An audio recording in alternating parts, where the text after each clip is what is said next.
All right. Unit 3, Day 9. Unit Review. Solving linear systems using graphing, substitution, and elimination. So question 1 here, 1A, determine the solution of the following graphs. Remember to estimate if required.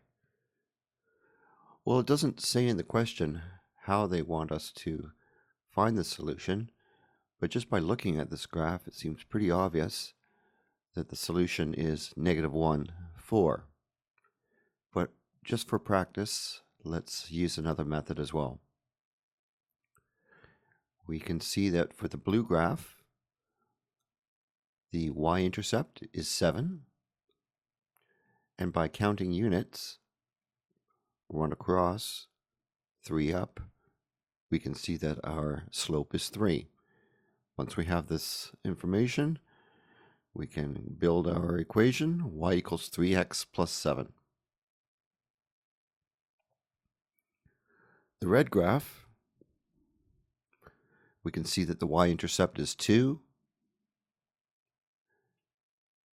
And by counting units once again, we can see that the slope is -2. Once again, we have enough information to build our equation, y equals -2x plus 2.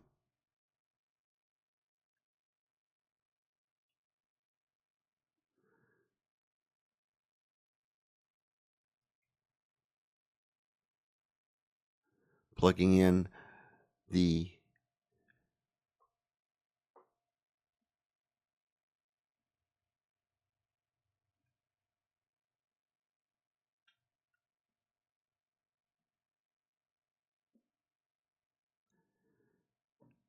now that we have two equations, and they're both in slope-intercept form, we can use the substitution method. We'll set the right-hand side of both equations equal to one another, and then we can solve for x, ending up with a value of -1. Plugging that -1 back into one of the equations, we can thereby solve for y, giving us a result of 4. Once again, confirming what we saw just from looking at the graph, that the solution is -1, 4.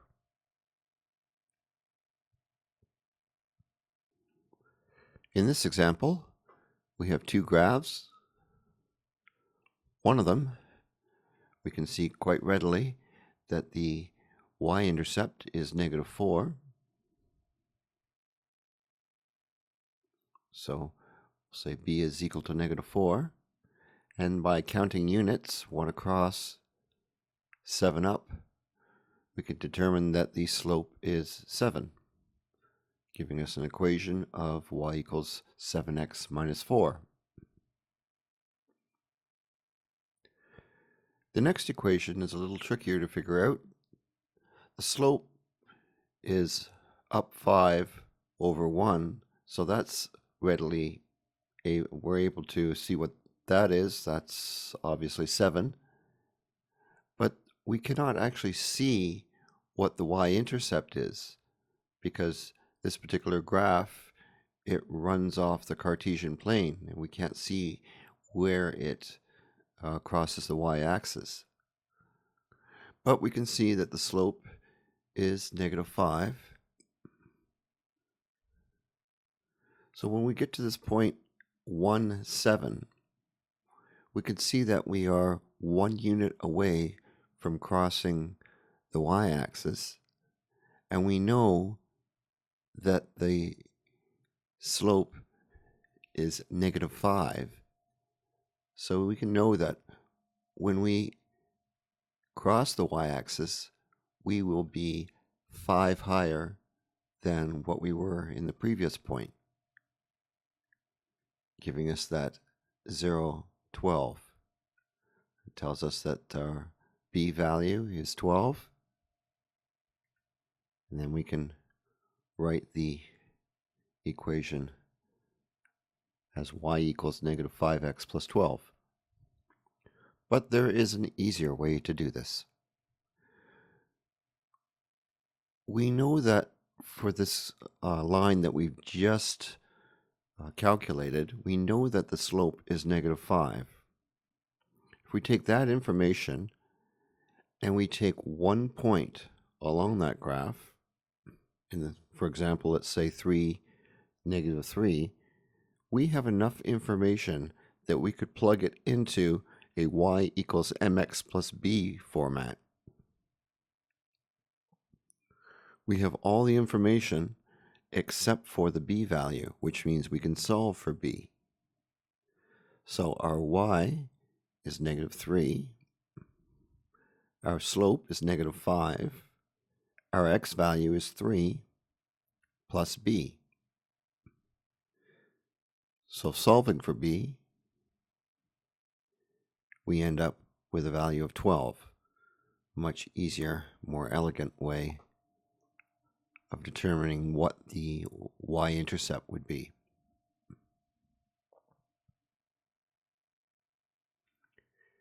In question 2a, it's given us the following equations and asked us to find the solution, or the point of intersection, of these two. Well, for the red graph, we know that the slope is 6 and the y-intercept is 1. For the blue graph, we'll have to rewrite it in slope y-intercept form. Once we've done that, we can see that the slope is -1 and the y-intercept is 8.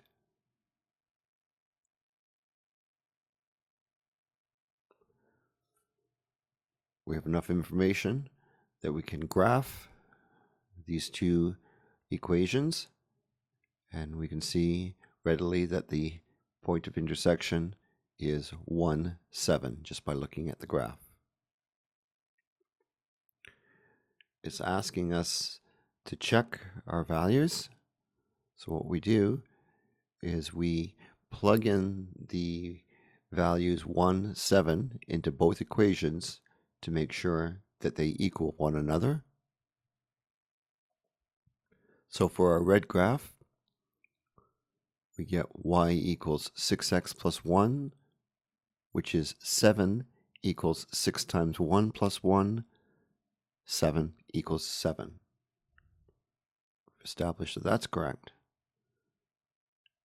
Doing the same with the blue graph, we simply plug in the values 1, 7 into the equation, and once again we can see that the left side does indeed equal the right side.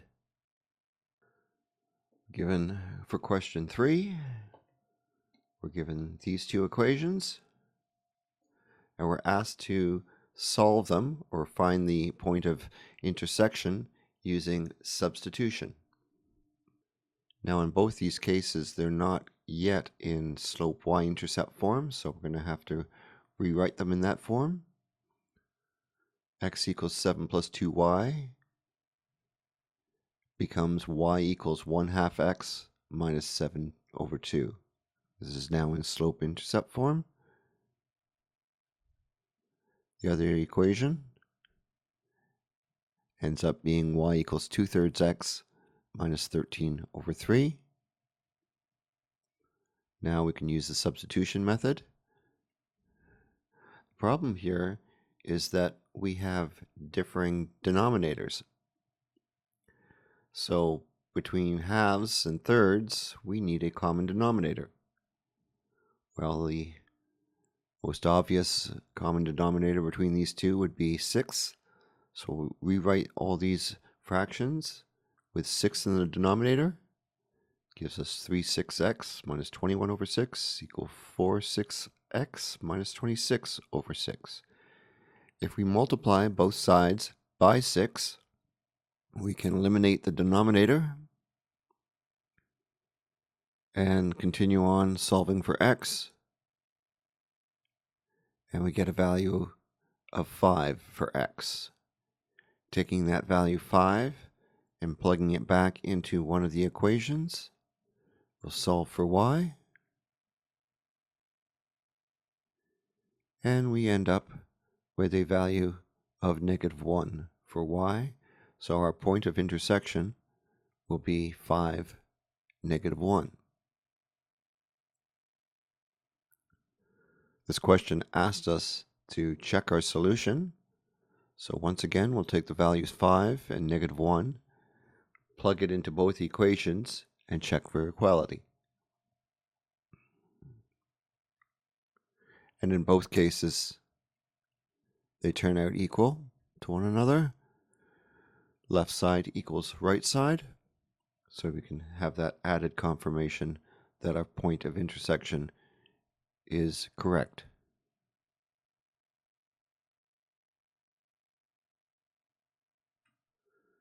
Now, the next question asks us to solve the following linear systems using the elimination method. Check your solution. Here's a classic example of why you need to read the question properly. I, for whatever reason, ended up using the substitution method instead of the elimination method. And if you look at this slide, you can see that it was a fairly complex project. Had I read the question properly and used the elimination method, you would have seen it would be much easier. So let me have another shot at it again, and this time I will use the elimination method. So there's our two equations. I'll set them up under one another. And looking at the x's, I can see that they are of different signs. Positive 3x on the top, negative 3x on the bottom. This tells me that by using addition, I can eliminate the x's, leaving me with a value of -2 for y. You can already see that this elimination method is much, much easier than the substitution method for this particular type of problem. With a value of -2 for y, I'll plug that back into one of the first equations and solve for x, ending up with a value of 2 for x. So my point of intersection is 2, -2. We're asked to check the solution. So we'll take those two values, 2 and -2, plug them back into the equations. And once again, we can see that in both cases, the left side ends up equaling the right side.